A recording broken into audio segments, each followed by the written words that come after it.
Se supone que yo predique hoy, ¿verdad? Vamos a buscar en nuestras Biblias en Hebreos 2. Vamos a estar cubriendo los versos 1 al 4. Hebreos capítulo 2, versos 1 al 4. El nombre de la prédica de hoy es No te desvíes del Evangelio. Estamos cubriendo la primera parte del libro de los Hebreos en esta serie que está titulada Jesús es superior. Y vamos a meditar en la primera mitad de este libro con toda la profundidad que se pueda hasta final de año. ¿Quién se apunta conmigo para eso? Muy bien, bueno, la semana pasada por fin terminamos el primer capítulo de este libro, un libro que fue escrito por un autor desconocido, a unos destinatarios también desconocidos, pero el contenido de esta carta nos deja saber que el público que recibió esta carta probablemente eran judíos que se habían convertido al cristianismo y estaban sintiendo la tentación a volverse hacia atrás, probablemente por la persecución que ellos estaban sufriendo como consecuencia.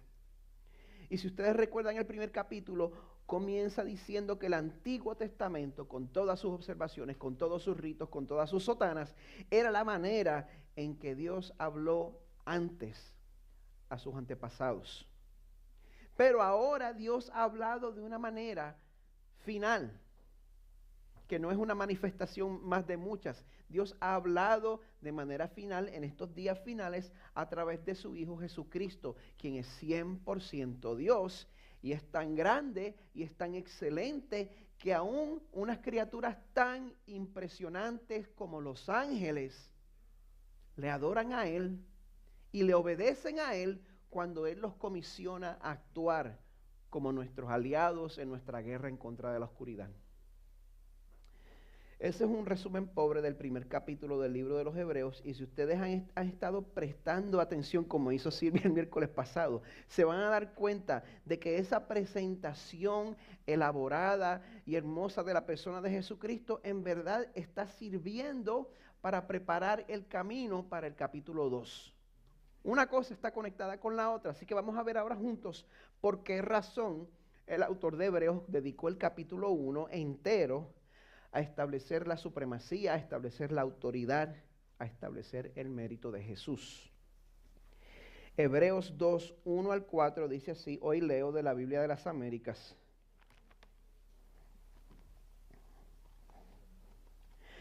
Por tanto, debemos prestar mucha mayor atención a lo que hemos oído, no sea que nos desviemos. Porque si la palabra hablada por medio de ángeles resultó ser inmutable, y toda transgresión y desobediencia recibió una justa retribución, ¿cómo escaparemos nosotros si descuidamos una salvación tan grande?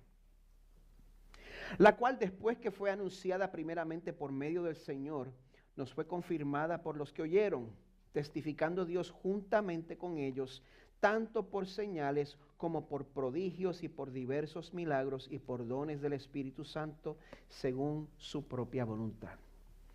Esta es la palabra de Dios. Señor, te damos gracias por tu Hijo, el cual ha hablado con autoridad.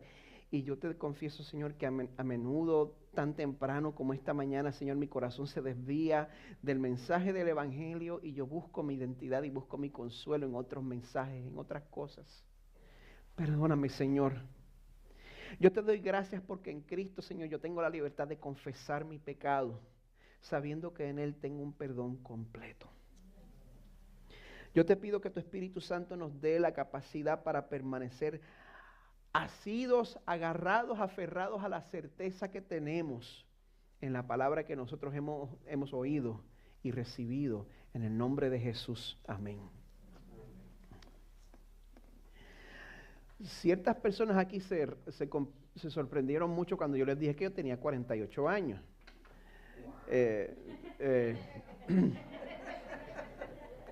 Me dijeron, ay, tú puedes ser padre mío. Y cállate, hazme el favor. Si usted me hubiera conocido hace 30 años, hubiera conocido un hombre muy diferente. Un hombre con una cabellera abundante hasta el hombro. No, eso era un mullet más bien. Alguien que pesaba como 50 libras menos y que estaba completamente bronceado. Yo puedo entender por qué Carmen pues no pudo resistir.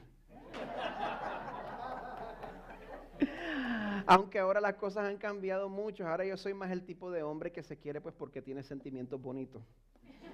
Pero mi aspecto para entonces era muy diferente porque yo me pasaba en la playa. Yo vivía a unos 20 minutos de la playa de Isla Verde y no solo eso, yo me daba ínfulas de ser más surfer que nadie. Y no era surf de verdad, era boogie boarding, que son las tablas donde uno va acostado. Y la verdad es que yo no tenía la más mínima idea de lo que yo estaba haciendo, para serle sincero.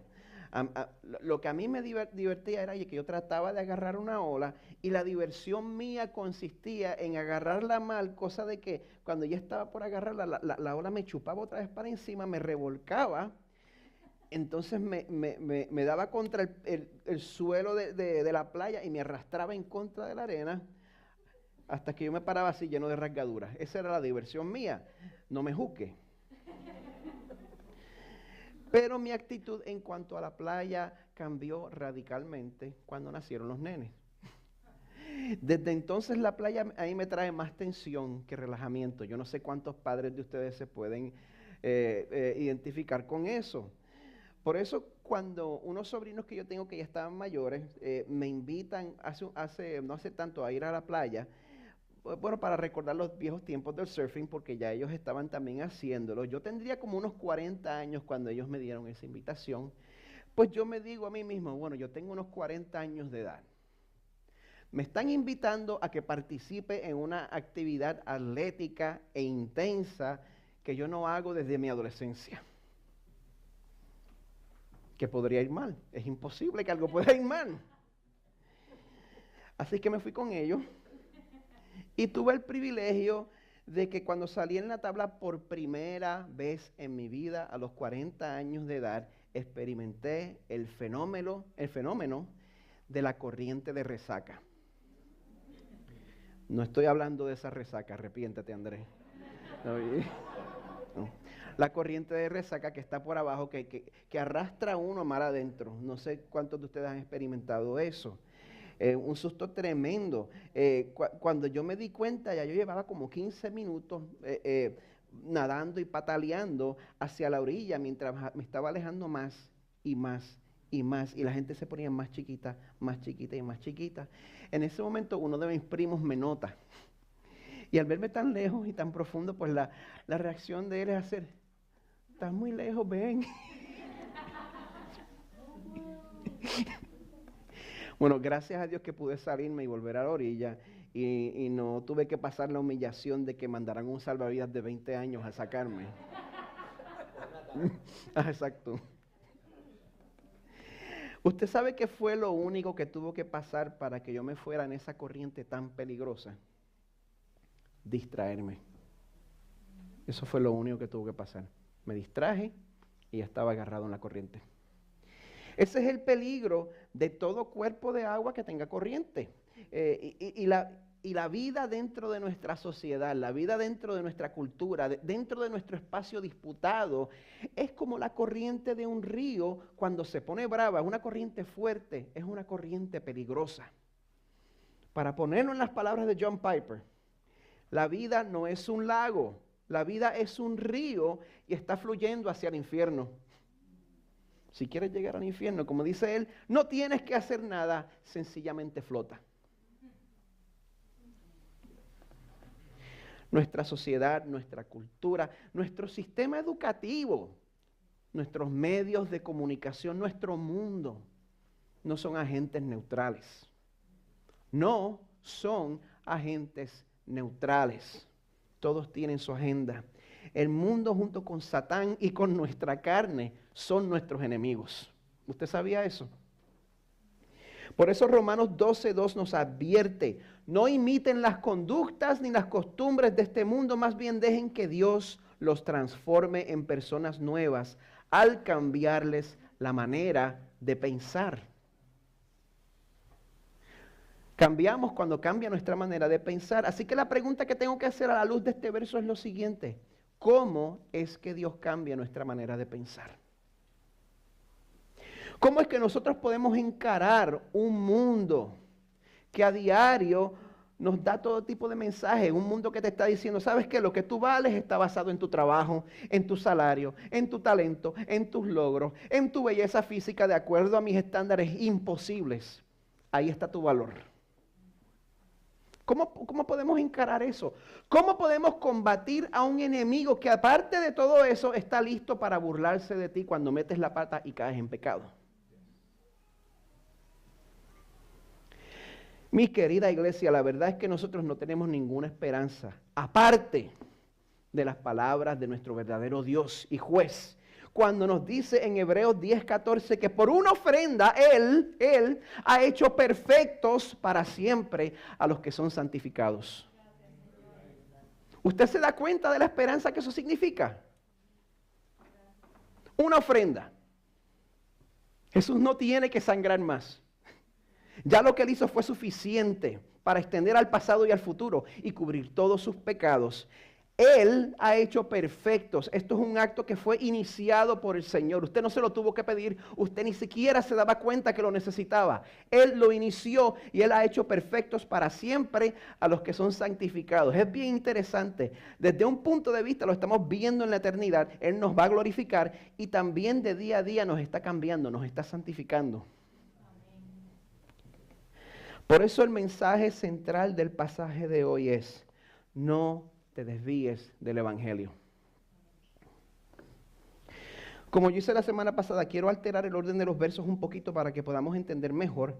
Así que voy a comenzar con el verso 2 hasta el principio del verso 3, para que primero que nada podamos comprender la importancia del anuncio que se nos ha dado a través de las buenas nuevas del Evangelio de salvación.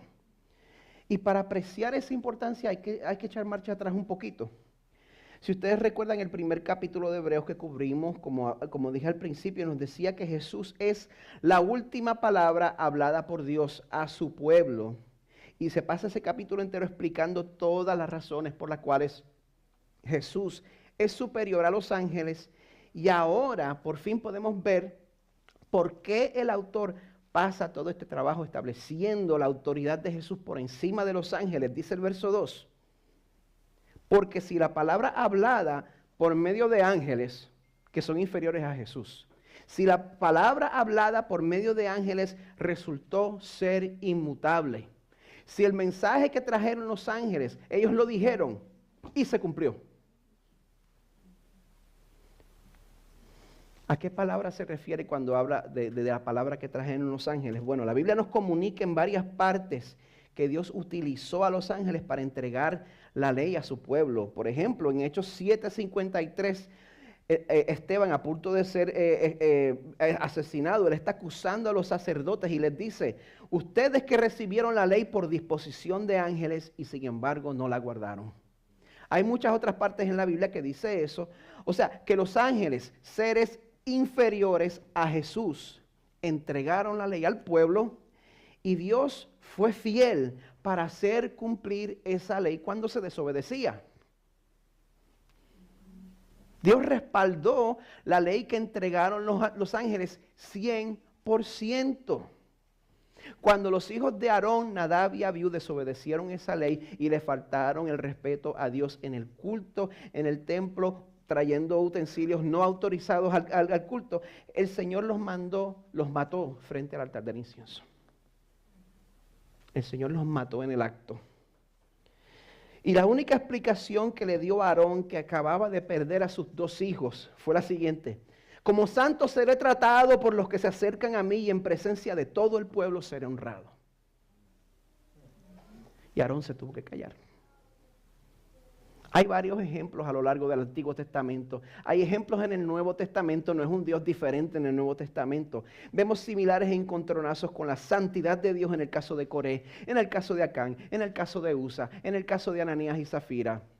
Cuando vea el video en YouTube, oiga la lista que acabo de decir, estúdielos todos. Tome un tiempo para familiarizarse con la santidad del Señor. Eso nos dice que si Dios toma en serio la ley que entregó a los ángeles, y como dice el resto del verso 2, toda transgresión y desobediencia recibió una justa retribución.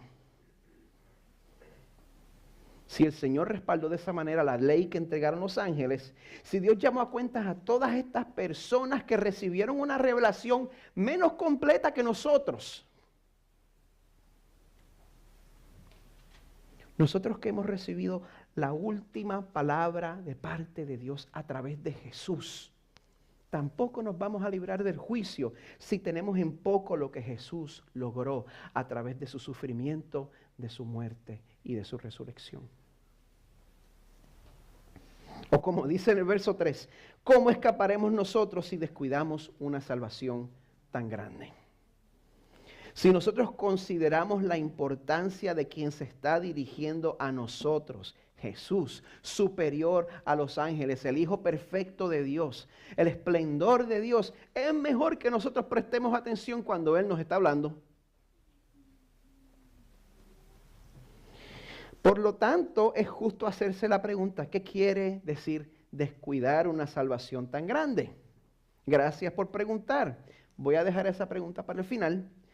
Por ahora, quiero seguir al próximo verso para que nos concentremos en todo lo que Dios ha hecho a través de la historia para asegurar el avance del mensaje de salvación. Cuando continuamos el verso 13, el autor nos da una lista de todas las maneras en las cuales hemos recibido el evangelio a través de la historia. Esta lista nos describe cómo nosotros hemos recibido ese mensaje en orden de importancia, desde mayor importancia hasta menor importancia. El resto del verso 3 dice que en cuanto a nuestra salvación, dice que fue anunciada primeramente por medio ¿de quién? Del Señor. Una vez más, la salvación es idea de Dios. Usted no tiene que tratar de convencer a Dios de que salve su alma. A usted no se le ocurrió. La salvación es idea de Dios. Cuando la raza humana cayó en desobediencia y en maldición, nadie tuvo que ir a donde Dios a tratar de convencerlo de que perdonara y de que salvara a la humanidad. Eso no agarró a Dios por sorpresa. Antes de que el hombre metiera la pata en el jardín del Edén, ya Dios había provisto, como dice Apocalipsis 13:8, un cordero que fue sacrificado. ¿Desde cuándo? Antes de la creación del mundo. El cordero que llevó su culpa, su pecado. Él fue sacrificado desde antes de la creación del mundo. La Biblia. Por esa razón, cuando Adán y Eva pecaron, Dios no estaba en shock, sino que en medio de ese momento tan horrible, tan humillante, en Génesis 3:15 ya Dios estaba listo para prometerles un Mesías que iba a pisotear la cabeza de la serpiente. Así que no se equivoque, la salvación de la raza humana fue idea de Dios y fue iniciativa de Dios. Por tanto, la gloria se la lleva. Amén. Nuestro Creador fue el primero en compartir con nosotros las buenas noticias de salvación. Y esa noticia, como dice el resto del verso 3, fue confirmada por los que oyeron. ¿Quiénes son los que oyeron? Aquí se refiere a los que fueron testigos presenciales, testigos oculares del ministerio terrenal de Jesús, los apóstoles. Y estoy hablando de los apóstoles de verdad, no los inventados que hay ahora. Estos apóstoles dieron fe de lo que hizo Jesús. Y nos dice el verso 4 que Dios confirmó la predicación de los apóstoles de manera milagrosa. Dice el verso 4, testificando Dios juntamente con ellos, tanto por señales como por prodigios y por diversos milagros y por dones del Espíritu Santo según su propia voluntad. Vamos a detenernos un momento porque muchas veces vemos eso y salimos corriendo a exigirle a Dios mi milagrito. Y tenemos que ver aquí cuál es el propósito de Dios con los milagros. El Señor está usando los milagros aquí para confirmar la autenticidad del Evangelio, para darle autoridad a los apóstoles, según su propia voluntad. Ninguno de nosotros está en ninguna posición para exigirle milagros al Señor. Esto nos enseña que el propósito de Dios con los milagros no era entretenernos con trucos de magia o sacar a la gente de apuro, fíjate, sino que Dios permite los milagros con el propósito exclusivo de confirmar el mensaje de su palabra. Los milagros no existen en un vacío, sino que sucedieron para confirmar la validez del Evangelio. Por eso yo les pregunto, ¿estamos pendientes más a las señales y a los milagros? ¿Estamos cazando milagros por ahí? ¿Queremos que Dios sea nuestro curandero personal? ¿O nuestra gallina que pone huevos de oro?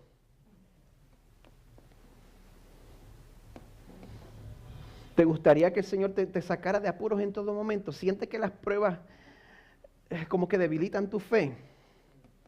Ese tipo de pensamiento significa que puede que estemos demasiado enfocados en este mundo y en esta vida. Pero a menos que Dios venga, tarde o temprano Jesús dijo que en el mundo tendríamos aflicción. Y yo me temo que a todos, a menos que venga el Señor, a todos nos va a tocar experimentar las consecuencias del pecado. La enfermedad y la muerte, porque somos pecadores. Pero solo el que conoce la palabra de Dios tiene el consuelo de que este mundo no es el final. Y como dice Primera de Juan 2:17, el mundo pasa y también sus pasiones, pero el que hace la voluntad de Dios permanece para siempre. Pero ¿cómo vamos a conocer esa garantía, ese consuelo, si nosotros no estudiamos la palabra de Dios? Si no estudia la palabra de Dios, llegan las pruebas, llegan los problemas, llegan las adversidades a su vida y usted está desconsolado porque no sabe a dónde ir. Es por eso que hay que estudiar, hay que memorizar y hay que poner esta palabra en nuestros corazones profundamente. Y dejar de estar pendiente al circo, los payasos y los charlatanes de Facebook. Voy a borrar eso de YouTube. Bueno, fíjese en el orden de importancia de este verso. Dios da testimonios por medios milagrosos de la palabra que fue confirmada por los apóstoles, que los apóstoles recibieron del Señor. Así que no importa lo que usted haya experimentado o la experiencia que usted desee tener, lo más importante de todo es que Dios ya ha hablado a través de su palabra. Y para que nosotros no nos desviemos de ese mensaje, bueno, vamos ahora entonces a volver al verso 1 para ver cuál es el antídoto en contra de esta amenaza de desviarse. Lo primero que tenemos que hacer es admitir que desviarse es un peligro para todos nosotros. Desde el cristiano más bebé hasta el cristiano que lleve más tiempo en los caminos del Señor. Desviarse es un peligro para todos nosotros. Esto no solo le sucede al cristiano que usted considera débil, sino que es un peligro mucho más grande para el que se ha criado en la iglesia y sabe comportarse como cristiano, como yo, porque ese tipo de persona tiende a confiar en que pues Dios me bendice porque me he portado bien. Ese tipo de persona oye sobre el peligro de desviarse y entonces la reacción es, pues, ¿qué puedo hacer? ¿Cómo me puedo esforzar para impresionar al Señor? ¿Cuánto tengo que orar? ¿Cuánto tengo que ayunar? ¿Cuántas vigilias tengo que hacer? Y se las da de ser el más protestante y no tiene ninguna diferencia al que está vestido de saco dándole vueltas de rodillas a la iglesia. Pero lo cómico del asunto es que la única manera en que en verdad podemos cambiar no es de afuera para adentro, sino de adentro para afuera. ¿Cómo se logra eso? Verso 1. Por tanto, debemos prestar mucha mayor atención a lo que hemos oído. Esa es la solución, prestar atención. Sí. Debemos prestar mucha mayor atención a lo que hemos oído, no sea que nos desviemos. Este aviso es para cada uno de nosotros aquí. Este aviso aplica a todos los que hemos recibido el Evangelio. El Evangelio es el mensaje que, como dice aquí, hemos oído en el pasado. Y la única esperanza de que nosotros no nos desviemos del Evangelio es que sencillamente prestar mucha mayor atención. Y no importa cuántos años usted lleve viniendo a la iglesia, ninguno de nosotros ha prestado suficiente atención al Evangelio como para que el desviarse deje de ser un peligro. Ninguno de nosotros ha prestado suficiente atención al Evangelio. como para que el desviarse deje de ser un peligro. ¿Hace sentido lo que dije? Están siguiendo. Este pasaje dice que todos corremos ese peligro, el peligro de que si oímos la palabra de Dios descuidadamente,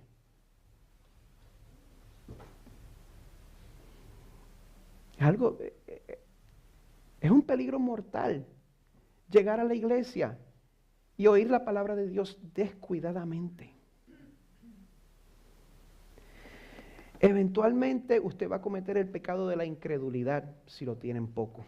En Marcos 4, 3 al 8, Jesús habla sobre ese peligro. Él compara nuestros corazones con distintos tipos de tierra cuando se siembra una semilla. Dice, oír, he aquí el sembrador salió a sembrar. Aconteció que al sembrar una parte de la semilla cayó junto al camino y vinieron las aves y se la comieron. Otra parte cayó en un pedregal donde no tenía mucha tierra y enseguida brotó por no tener profundidad de tierra. Pero cuando salió el sol se quemó y por no tener raíz se secó.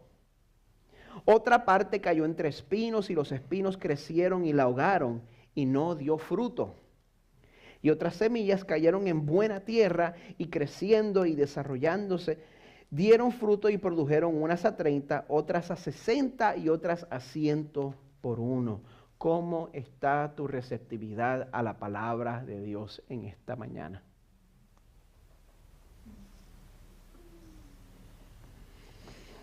¿Hay alguna razón por la cual estés resistiendo lo que estoy predicando? Si estoy siendo fiel a la Escritura, pues sí, se supone que en algo te esté incomodando y te esté ofendiendo. Pero te pregunto, ¿tú preparas tu corazón para oír y recibir la palabra de Dios activamente en el día del Señor? Esto no es cosa de sentarse nada más.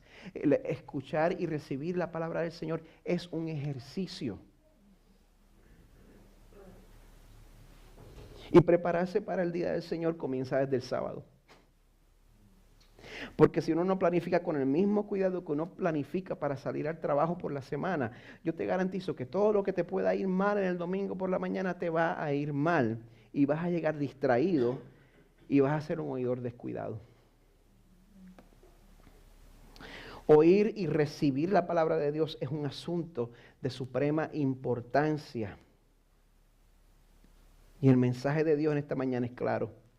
Si oís hoy su voz, no endurezcáis vuestros corazones. Un corazón endurecido no recibe la palabra de Dios y se desvía. Ahora, desviarse no significa, ay, pecaste y perdiste la salvación. No me estoy refiriendo a eso. Pero lo que sí significa es dejarte arrastrar por el río. Y la corriente de este mundo te tienta, número uno, a no tomar los mandamientos de Dios en serio. Y entonces uno se va por la zanja del libertinaje y entonces te sientes mal, así que ahora quieres entonces compensar y te vas por la zanja del legalismo. Eso es lo que nosotros hacemos. Casi siempre es así. La gente que dice, no, yo tiendo a la zanja del legalismo más que la del libertinaje, no se da cuenta de los pecados en sus corazones. Nosotros nos vamos al extremo del libertinaje como reacción, nos vamos al extremo del legalismo como reacción al libertinaje. Escucha atentamente la palabra de Dios. Filipenses 3:3 nos dice que no confiemos en nuestras obras, porque nosotros somos la verdadera circuncisión que adoramos en el Espíritu de Dios y nos gloriamos en Cristo Jesús, no poniendo la confianza en la carne. Solamente cuando confiamos en lo que Cristo hizo por nosotros es que somos cambiados de adentro para afuera. Porque el no confiar en nuestras obras, eso no significa que vivamos una vida sin fruto. Primera de Juan 3:10 dice claramente, el que no practica la justicia no es de Dios. El evangelio que nos salva también es el evangelio que nos cambia. Es nuestra única esperanza. El antídoto a nuestra tendencia a desviarnos es prestar atención a la palabra de Dios cuando es predicada y cuando es estudiada para que la entendamos y para que nos cambie. Si no presta atención, si no entiende, no va a surgir ningún efecto en su corazón. Y es por eso que yo no voy a dejar de insistir en la importancia de prepararse para venir a recibir la palabra del Señor los domingos y estudiarla y aplicarla en los grupos de estudio y aplicación. Esto es de suprema importancia, porque para que crezcamos en nuestra santificación es imprescindible que creamos más profundamente en nuestra justificación.